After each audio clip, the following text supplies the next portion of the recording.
oyetondi motima nakoki te kobomba oyemati monoko nanga topamboli nzambe na thème oyo toni topartage yango susu mpona mokona lelo tika te nzambe apambola mokili mobimba bisika message oyo ekokutamela ye ke nzambe asala ye ngolu po te acomprendre nini toni tolobela. Thème na biso ezali sur la destruction du royaume de Juda. Pourquoi la destruction du royaume de Juda? Parce que Nzambe a utilisé qui roi Oyo, dernier roi Ézéchias, ou Azaki roi ya royaume ya Juda, pour na ko utiliser pour na ko détruire tout les baroliers ou bana Israël bazaki o ba établissaki en na kati na royaume wana. Pourquoi baroliers? Pourquoi pe ba destruction? Nzambe tango nyonso peuple na ye o ebungaka o ekendaka musika na Nzambe oyo bakimaka Nzambe o bakuma kugumba mela bikeko Nzambe atindaka bango na boumbu. Donc yango peuple Israël ekendaki na kati na boumbu parce que peuple Nzambe aloba kike boko kende na boumbu. Nzambe mo ebile pourquoi atina kiba na Israël na boumbu des fois parce que bato sakité. Donc na kati na boumbu Nzambe l'air atindaka moto ezaka place ya esengote ezaka place ya souffrance.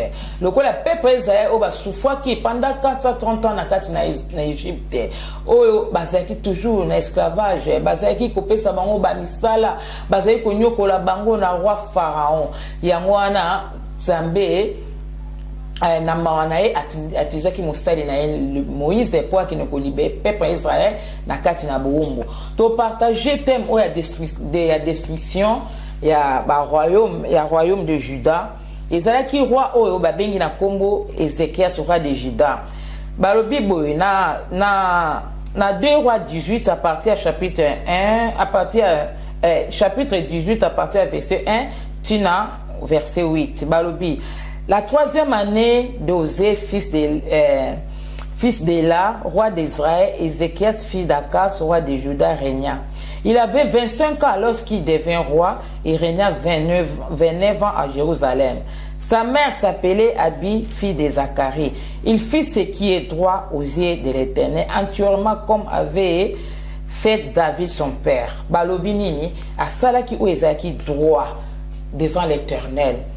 Donc, ba roi Nzambe a utilisé à ressusciter na mboka na bana Israël.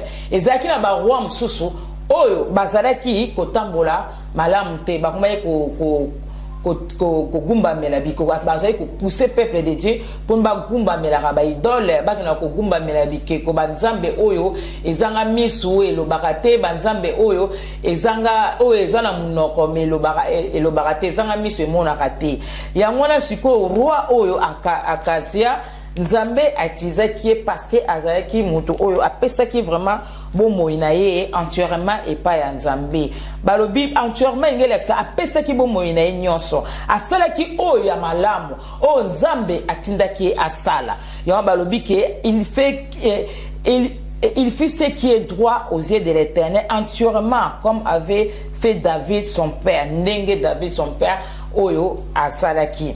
David Azaïl ou quoi la bon exemple David Azaïl exemple Azaïl qui roi ou Azaïl qui bola momingi la présence ya Nzambe malgré ba faute nae malgré ba défaut nae mais Dieu a bengaka l'homme selon le cœur il y a tout le temps basa ko tanga comme David. Dans verset 4, il fait disparaître les oliers, brisa les statues, bâtit les idoles et mis en pièces les séparats, diront que Moïse avait fait, car les enfants d'Israël avaient jusqu'alors brûlé des parfums devant lui, on l'appela Nebuchadnezzar. Donc, à ça qui nini, à disparaître, olier. Donc baolier eza toujours ba idolati o bazalaki o peuple Israël ba komaye ko gumba mela a brisaki ba statue a batisaki ba idole donc azali oyo Nzambe etizaki po a détruire o nyonso to bana Israël basaye ko gumbama. Donc souci ne akende ko brûler banini ba bana Israël ba comme même ko adorer serpent du rein. Oh Moïse a temza qu'il est basaki ko l'air serpent o azay ko mordi bango na nzela ya désert. Ba comme ça qui ango idolâtrie ba kuma ko gumba melango ba benga ki ango ne chutan ingela ksa ko ndima donc on ndima la bango ba check ango na kati ya serpent wana yangwana roi oyo akeleka ki na ko briser ba idolâtrie nyo surtout oyo bana Israël bazalaki ko gumba mela bazali ko rendre ango ba culte na 5 balobi il mit sa confiance à l'Éternel le Dieu d'Israël et parmi tous les rois les précédents, il n'y avait point semblable à lui. Dans la loi, le roi Nyos Baleka, mon côté à Kokanaki, na Ézéchias. Azaki modèle, azaki exemplaire. Alinga kite batuba gumba melabikeko. Le lope na bomo na biso. Tmarke tozo sambela. Mais quelque part, au moins là, ba évangile monsieur zo bima o nzambe abona biso ya bokoko o eloko o esala ke biso to zala o eza bokoko na biso o eza boye o ke nzambe alingi te to gumba mela ba nzambe mususu liboso na ye ezalaki ba idolâtrie o roi Ézéchias ayaki ko briser babi atiaki confiance na ye et pas nzambe koleka ba roi nyonso o bazalaki liboso na ye balobi il fut attaché à l'Éternel, il se détourna point de lui, il observa les commandements que l'Éternel avait prescrits à Moïse. Il s'attachait, attachement avec Dieu, attachement et portera délivrance, attachement et pesara kimi, attachement à Nzambe et pesara toujours victoire. Babi roi o il s'attachait à l'Éternel, il se détourna point de lui et observa les commandements que l'Éternel avait prescrit. À ce qu'il observé. Bisope le loba na nzambe to le ka kutanga la Bible. To linga ko observaka. Yo ba bengi yo lobi oza chrétien o yamba Yesu.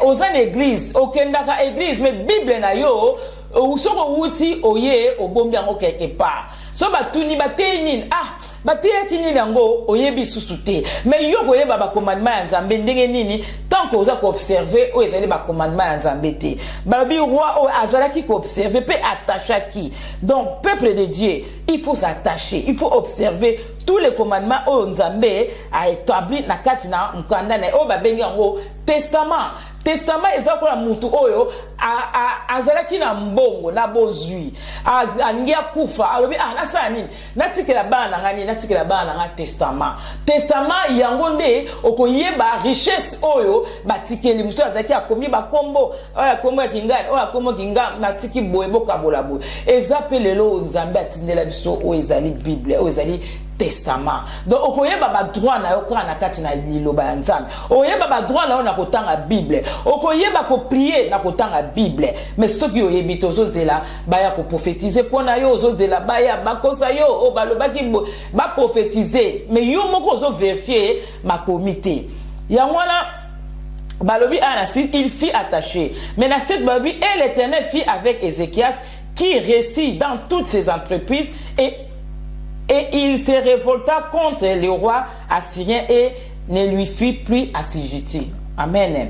Balobi roi oyo asaki nini azaraki Éternel fait avec Nzambe azaraki na ye pe a se révolta contre le roi assyrien et lui fit assujetti. Donc Assyrie roi assyrien azaki nani eza lokola présence ya diable na bomo na bana Nzambe Assyrie azaraki mboka oyo peuple oyo bazaki binemi ya bana Israël tout le temps bana Israël bazo sumuka ba binemi la bango bazo koma makasi donc bazo guma ba idol bazo ko guma la banzambe msusu binemi la bango bazo makasi ba Syrie ezalika pembeni biso pe leo na ba mo na biso ataku tuto ya mayeto ba diable azaka pembeni azo observer yo azo tala yo acte nyonso yo zo sala ye azawana aye ko s'apparaître pour à détruire o ezali œuvre nzambe katina yo yangwana wa oyo tellement attaché ki na nzambe apesa ki bo moyene na nzambe azwa ki bo konzi likolo ya Assyrie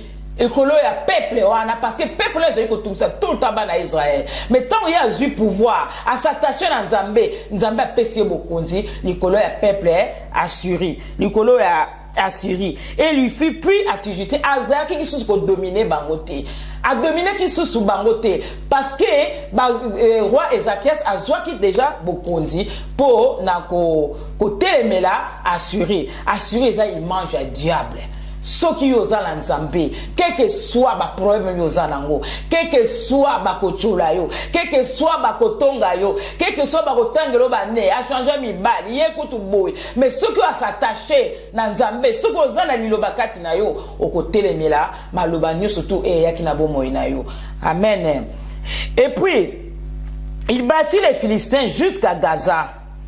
Et ravagea les territoires depuis les tours des Gras et depuis les tours des Gad jusqu'aux villes fortes. Amen. Les Philistins aussi, Bazaki Susukara, Babinemi, il battit les Philistins jusqu'à Gaza. Il ravagea, donc à ravagea qui territoire na bango, à bebisa qui biloko na bango, à zwa qui bo konditi, à mema qui bango pesa musika, parce que yé, ma question na zwa qui ango wapi, pour s'attacher qui na l'éternel. Parce que tambola qui na rubanga nzambe, anima iko buka, ba idolâtrie, ba nzambe, ya bikeko na kati, na libote à peuple à Israël. Le nzambe pe azali ko utiliser ngai, le ko la roi o Ézéchias, pour na pesa bilo message, bon détruire ba idole, ba biloko o ezo pesa nzambe lo mute. Oh, mobile no pa koza la idole na yo. Ba no pe ba koza ba idole na yo. Et loko nyoso yo sa na vie na yo koza idole na yo. Mais nzamba lingi teke o tia nzambe ni susu liboso na ye. Yango Jésus le ba na ba disciple, suis-moi. Amen. Donc, Tolanda Nzambe entièrement comme roi. Alanda ki Nzambe s'attacha ki pe a telemela ki banguna zo ki bo kondi. Likola banguna pourquoi tozo zo bo kondi te parce que tozo gumba mela bikeko. Mbongo pe ezali ekeko. Makam nyoso zo lekala mokilo ce que otiango la premièrement oh liboso na o yebake ekomi bokonzi liboso na Nzambe. Amen. Tout faire attention à Nzambe. Nzambe azana posa sali la biso. Talambo kwa Congo nezo souffrir. Est-ce que pourquoi Nzambe azomona souffrance wana te? Nzambe azomona ngote. Mais biso futo sosola totika ko gumba mela mbongo. Totika ko gumba mela kibongai orgueil. Un pasteur, tu es trop orgueilleux. Olote ainsi dit l'Éternel sunga peuple de Dieu. Zala humble. Nzambe akitiza mawana ye. Yo zi place à Nzambe. Yo kolba le batanga akoma Nzambe bakoma kotanga nde kombo na yo yonde bakoma kolobela Nzambe koma mukie yonde te c'est Dieu yango ya kanda wana Nzambe mema batu na buumbu. Amen. Donc il battit les Philistins jusqu'à Gaza et ravagea leur territoire depuis les tours des gares jusqu'aux villes fortes. Alléluia. Alors bana peuple de Dieu Nzambe azali Nzambe o basakanaka na ete babi roi oyo azalaki kolakta exemple malamu azalaki droit liboso ya Nzambe asalaki malamu abebisaki ba Nzambe oya bikeko na kati na mboka ya Israël. Alors peuple de Dieu to sosola totika makambo pamba tant yo lobi koza moi loboza no pe moi na Nzambe te ondima no pe Yesu te fais ta vie comme tu veux mais ce que confesse Jésus lokola moko pe mobiki na yo yeba ba commandement ezali ba loi ba précepte ezali o to ko landa ce qui yo zotanga mukanda o te oyeba ti nini o Nzamba bomba nini o azo senga totambola ndenge nini yango moni peuple o tout le temps bazo sumuka Nzamba zo ressusciter binemi na bango o mona ka bitumba mingi na kati na bomo ina yo yebake makambo yo zo sala yango zo benda binemi na o pembeni na yo ozo luka bandoki ozo luka ba lokangai bas mwana Nzambe bakoki koloka ete mwana Nzambe ezali etamboli na yo yango zo pousa ba binemi pembeni na yo eloko nyo ekoma idolâtrie na bomo ina yo mbongo to ville beauté na yo nini na yo et comme ça idolâtrie ce qui est loko ezatenga na ko vivre te ce qui est loko ezatenga na zala donc yango wana ezasu Nzambe temta sa ko zalezali et loko yo salaka et loko yo melaka elamba o su funka ndai na betango faut ya ba sentir alléluia olobi ko za peuple de Dieu babito Ézéchias a détruit ba idole a détruit ba olier a détruit ba statue Quel statut ozo gumba mela? Bamsou ozo yamba yeso ozo statut au tiananda. Et que kona oya Jésus, c'est pas lui. Jésus a un esprit, a ça sur la carte de Babylone, a ça la carte de chapelleté, a ça la carte de statut. Jésus a un esprit. La Bible nous dit les vrais adorateurs adorent les pères en esprit et en vérité. Donc, toi adorer Nzambe na biso na kati na bosembo. To buaka misala nyonso oyo ezopesa Nzambe lokumu te, oyo ezosepelisa Nzambe te. To buaka misala nyonso tu oyo ezali ya Satana. Yango nde ezopusa biso musika na Nzambe. Tozolela lelo na moni na Afrique, peuple de Dieu. Tozala penza bateau. Bakomi kote ya bateau, sorcellerie en plein air. Oh, l'église des noirs, bazote ya bateau, sorcellerie. Mais que sorcellerie, oh, bateau, bazali ko bang, bazali ko mwana na télé, komi en public. Baba na ko invoka ka ba esprit des morts. Ba esprit des morts, ba koko na biso. Koko na olem so azaki pauvre na mokili. Soka kufida komi na puissance. Tososo la papa, tososo la mama, botikana, bokbima na kati ne garema, balobaki mokona suka, mingi baoya na komolanga, ba faux prophète bako bima, ba sali lokuta bako bima, na ndenge babe yesu azali kuna boyoka bango te. Nzambe azakati na yo, Nzambe azosenga yo tambola malamu, Nzambe azosenga yo bongo la motema, otika misala mabe, ya kofinga ya kochola ya kokritike, olobi oza mosala Nzambe, olingi mosala Nzambe mususu te, olingi te bate ya vérité, olingi kaka bakosaka bato, mbongo eza idolâtrie. Muto Nzambe abengi ye, muto akofuta eza Nzambe. C'est pas les pasteurs ou bien les brebis oh bakofuta susu ba berger. Non, muto engagé yo na bergerie, yende akofuta yo. Komi pesa enveloppe boye, poto pambola ma. Bon muto atio na msala, akoyeko pambola yo te. Ako eska robotsa na msala oyo zo sala. So zo tala ngo sa on peut na ko banga ye. O sa on peut pona royaume. Est-ce que Nzamba kofuta yo te? Pourquoi konyoko la bana Nzambe? Pourquoi zo se détruit yo moko? Pourquoi zo luka enfer? Ok Nzamba tiki apesi biso vérité. Abi akotambo ya solo yenda komona gloire ya Nzambe. Pourquoi batu ba so sambela bazo bongo na te? Parce qu'il y a faux enseignement, vérité zate. Côté batu ka ba guérison, ba okoko bala, okobota, okokende poto, okosala boye. Est-ce que yango nde tozana ngo bosenga? Toté abatu l'enlèvement, les retours de Jésus. Akokuta biso na ndenge nini, na position nini, quel que soit olingo zwa mbongo ya moke otonga ba immeuble, otonga nyonso okoki kotonga, okende nango wapi? Okende nango wapi? Babi tout est vanité, vanité de vanité. Oh roi Salomon alobi, abina vivre na moni tous les richesses na monde oyo, mais tout est vanité. Crains l'Éternel seulement. Tout est les vanités. Alobi oh akondimelanga akokufa nzala te. Akozanga bilamba te talandeke o azo sala te mais azo lia bongo bino. Pourquoi ozo détruire mokilika pona mbongo? Oh Seigneur bana Nzambe tozonga la vérité. Nzambe alingi to yokende na lifelo. Tika misala ya mabe, tika koloka. Ozana kati l'église mozan doki. Oh l'église peso mona te ponguya ezalite parce que l'église ya Nzambe oh mabe kokota te. Mabe soke yefa ba dévoiler ango. Lelo combien oh tozomo l'église est baby. Église eza susu na vite. Oh moi c'est libala zo luka liloba. Liloba eza wapi? Vérité zate. Mutunyo salinga za la chef, mutunyo salinga za la leader. Mais na moi ba disciple bazali bango nyonso ba frère. Bazo partager peine bango ensemble.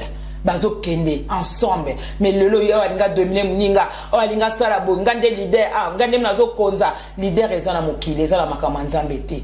Peuple de Dieu, to sosola. Pona kosukisa, to tanga na Esaïe 14, chapitre 14 verset 30. 14 et 30. Bible lobi na biso nini? Bible lobi na biso boye. Alors les plus pauvres pourront paître et les malheureux reposant en sécurité, mais je ferai mourir la racine par la faim, et ce qui restera de toi sera tué. Alléluia.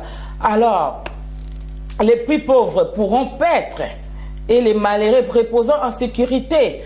Oh Jésus, mais je ferai mourir la racine par la faim. Quelle est la racine?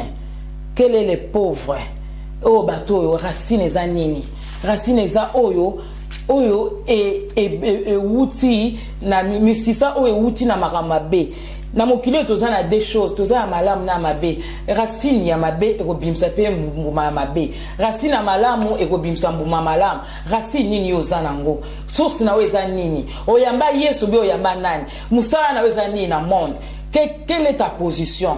Est-ce que tu es l'enfant de Dieu vraiment? Obengama vraiment mosali ya nzambe. Est-ce que lilobanga oyo zwa nzambe mtapesa yo yango koma kosali lango fier o nzambe alobi les racines ekozala détruire racines ekozala détruire au bon peuple oyo zo mema na kobunga suka na bango ekozala wapi te ya vérité prophète évangéliste pasteur enseignant docteur côté à te pona ba propre intérêt na yo longola ba idolâtrie na kati ya l'église longola makamba mabe ko longola o nyonso zo pesa nzambe lokumu te longola o nyonso zo se pesa nzambe te longola nyonso tout o ezo mema bana nzambe ne garema tali lo bala solo lokola roi oyo asosola ki po ba dominer biso te fototika ko gumba mela bikeko eza ndenge belé bikeko mobile na kokoma idolâtrie na yo so mobile na be ok l'église te olo sambela nzambe toucher mobile nanga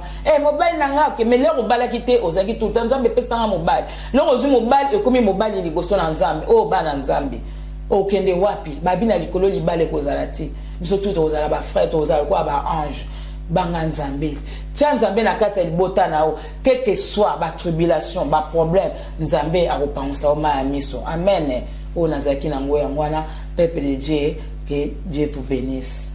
Amen. Oyetondi motima